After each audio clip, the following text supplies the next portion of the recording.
What's up, everybody? Welcome to Tones Overthinks It, the show where I think too much to make up for the people who don't think at all.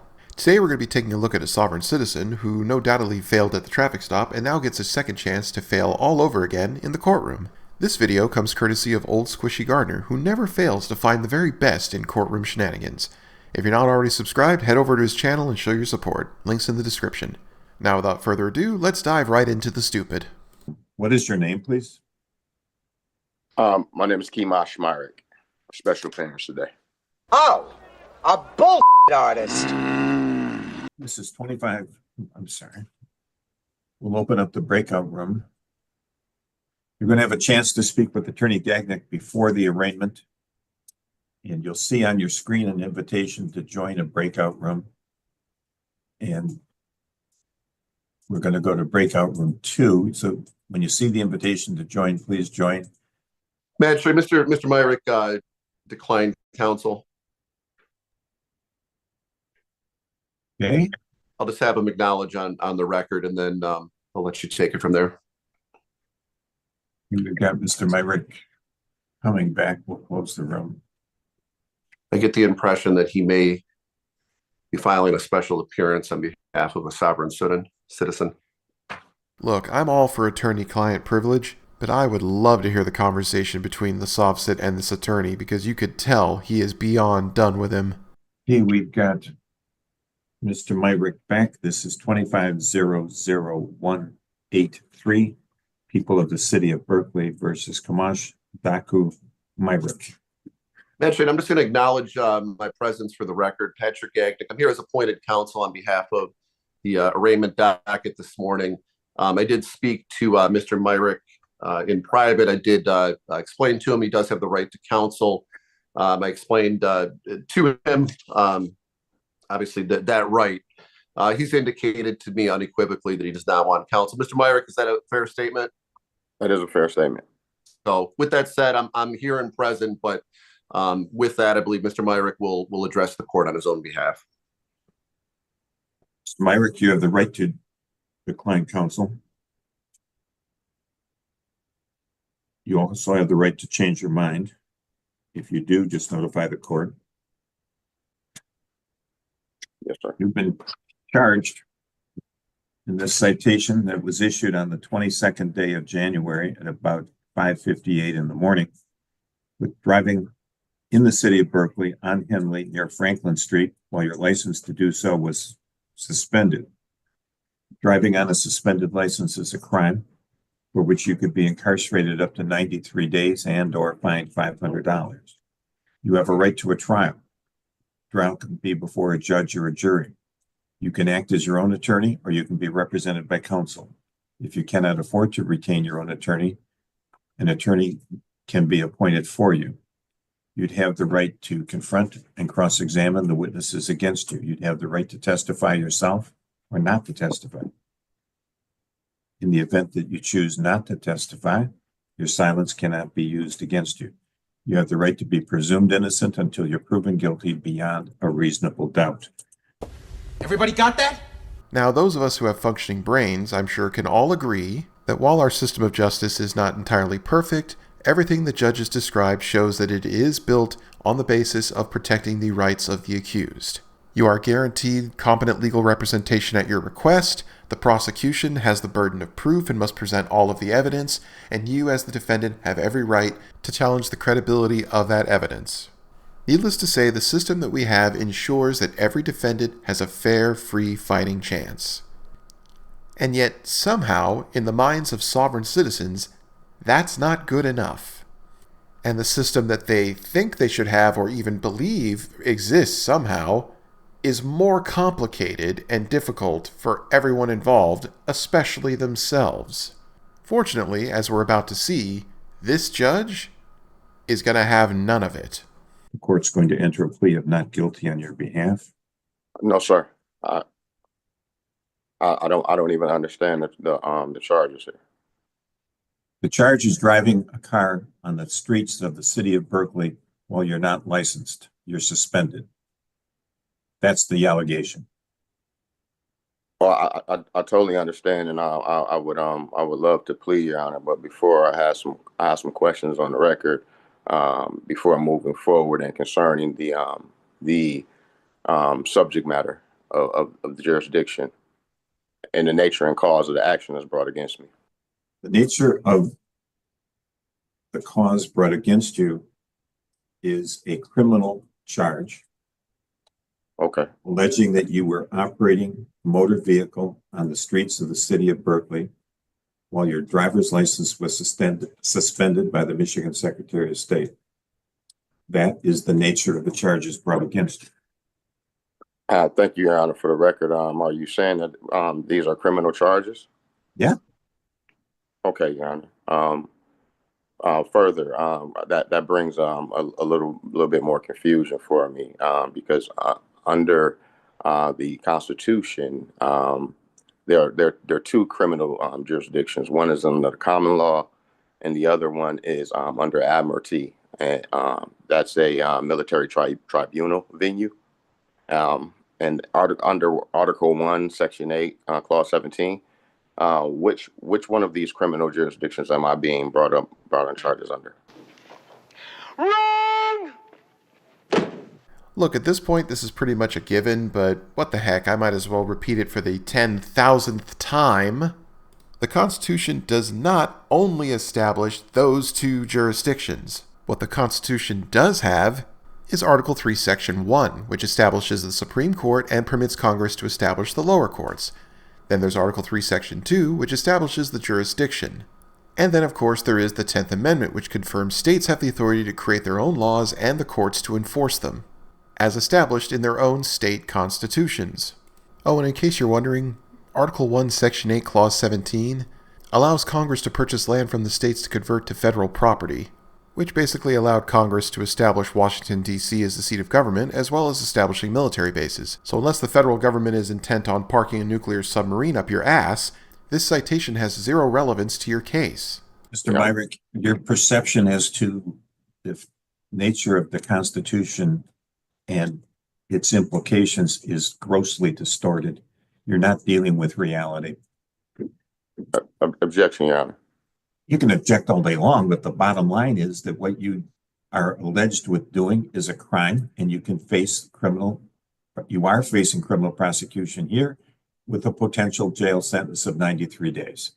Now, this isn't complicated. If you want to come up with words that don't make sense, keep talking.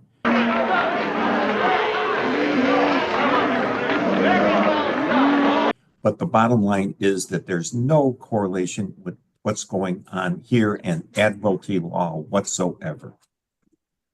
And the common law is a civil concept. We have statutes in the state of Michigan, as do all 50 of the states.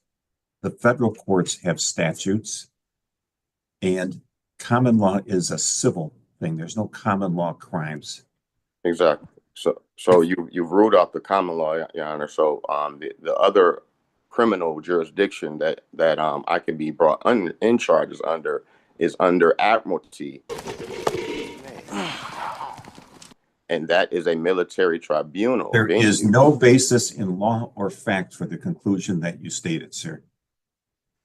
Your Honor, you said that I'm under a criminal. This is a criminal charge, correct? Yeah. So which of the two criminal jurisdictions? You haven't heard what I've said, sir. This is not a matter of having the two choices that you have spoken to. Wow. You are misreading the Constitution of the United States, the Constitution of the state of Michigan, and the statutes that are brought against you here. There's nothing to do with admiralty. You weren't in a boat. Well, Your Honor, you two have a sworn oath of office, correct? I am sworn to uphold the Constitution of the United States, the Constitution of the state of Michigan, and the statutes related thereto. And that means that I'm not going to. So you do have a Sixth Amendment obligation to inform me of what jurisdiction. And I think I have done that. I have told you that the people of the city of Berkeley have brought charges against you. Well, Your Honor, the people is not a person. Okay, I can understand a sovereign citizen saying that the United States is not a person, that the state is not a person, that the city is not a person. Fine. But the people is not a person? The people is literally multiple persons. It's the literal plural for person. This guy is genuinely a moron. He has this complete lack of self-awareness. He's just spouting random stuff that you can clearly see he's reading off of a screen without actually taking the time to process what is about to come out of his mouth. If I'm being brought up under criminal charges, there needs to be a corpus delicti, which there isn't. So I'm asking you. Do you know any other legal words? Why don't you just mix and match them here? Well, this Maybe is, you could get a Department of Labor form and read a couple lines of that into this record too. Or maybe you'd like to deal with the probate code. But the reality, sir, is that you've been charged with a city ordinance violation. It's clear what the ordinance says. It's clear what you've been charged with. You have a right to be presumed innocent, and you have a right to a trial. We're going to set this for a pre-trial before the trial. You'll be notified by mail. Do you still live on Mendota? I do, but I have What not. is your phone number? I'm not issued a plea, Your Honor. I have entered a plea of not guilty on your behalf. I object. What is your phone number, You cannot sir? enter a plea. I do not. I have not I entered a can. plea. I just did. Wait a minute, I'm not supposed to lose. Let me see the script. This judge is an absolute boss. Your Honor. What is your phone number? There is no plea that you can enter in because I didn't voluntarily enter in the plea, Your Honor. I'm asking you, Your Honor. You want me to enter a plea of guilty? Under the two jurisdictions that I'm There's being not charged two under. jurisdictions. There's I don't only know how two you've been misled jurisdictions that to I can be believe charged that under there are. the Constitution, No, that's Your Honor. Mr. Myrick. That's what your conclusion that there's only two jurisdictions here is absolutely without merit. Your Honor, you said that this is a criminal charge. I'm asking you, Your Honor. I'm asking you what your phone number is. Let's get down to basics here. You're making this very hard on yourself. Your Honor, I What's have your the phone right number? to assert my right, Your Honor. And What I am is your asking phone you, number? Your Honor? What is your phone number? My phone number, Your Honor, is... Yes, I'd like to know it. Your Honor, we haven't even established what jurisdiction we're in. I'm drowning! Oh, I'm drowning! What the? We have, I have established that. I told you it's the people of the city of Berkeley that brought the charges against you. Your Honor, You've said that three times now. You stated on the record that these were criminal charges, Your Honor. I need to have an understanding. By the Constitution, Your Honor, there are only two criminal charges. Where does the Constitution say you have to have an understanding? Max, but this is it! Say again, Your Honor?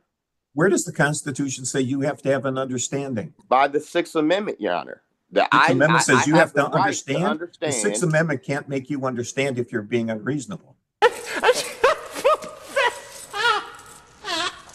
Your Honor, I have the right to understand what jurisdiction that I'm being brought under, and you have an obligation to inform me of that jurisdiction, Your Honor. Which I have done about 17 by times. The Constitution, under Article 1, Section 8, Clause 17, Your Honor. Mr. Myrick, your bond is $1,000 cash or surety.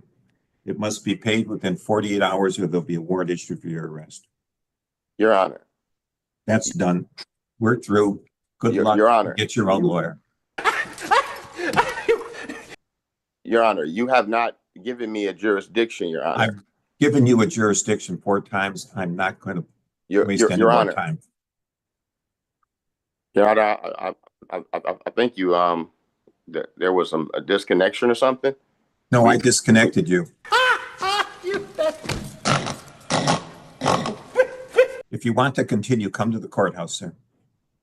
You're a dismissal. I would like it. It's not going to be the conversation. I would like to move for dismissal. I would like it. It's not going to be. No. I would like to move. You're gone. She's a beauty, more chocolate. Oh my God. And so ends another failed arraignment for a Sovcit. Not sure if there's going to be any more recorded Zoom hearings, but if there are, be sure to go check out Old Squishy Gardner's channel, because if anybody's going to find it first, it'll be him. But yeah, this video pretty much had everything one would expect from sovereign citizens in court. I mean, this guy could not even get out of his own way. He didn't understand half the stuff he was spouting. And to be perfectly honest, I can't understand why he would even buy into this. Everything about what he was saying didn't make any sense, and in the face of actual lawyers and judges who've dedicated their lives to this stuff, they've studied everything that has existed and precedent that's been set down for over 2 centuries, they tell him, no, that's not correct. They don't accept it. Somehow they've reasoned that this completely distorted, nonsensical version of reality exists. And if I may get serious for a moment, the thing about this that I find kind of disturbing is that we've seen time and again this fail, and yet these people, they find this stuff and they get into it and they just repeat the same stuff. They don't create anything new. They don't add anything. So not only are they ignorant of the fact that what they're trying to bring to the argument has failed, but they're not even trying to fix it so it can't fail. They're just repeating it over and over. It's like they've adopted that idea that if you tell a lie long enough, it will become the truth. But if these people are always going to be there, then there's always going to be people like me and others, like Old Squishy Gardner, who will be there to help you point and laugh. But then again, maybe I'm just overthinking it. Thanks for watching, everybody. If you like what you see here and you want to see even more in the future, please consider subscribing to my channel. Also, feel free to share your thoughts down in the comment section. I always love to read them. Till next time.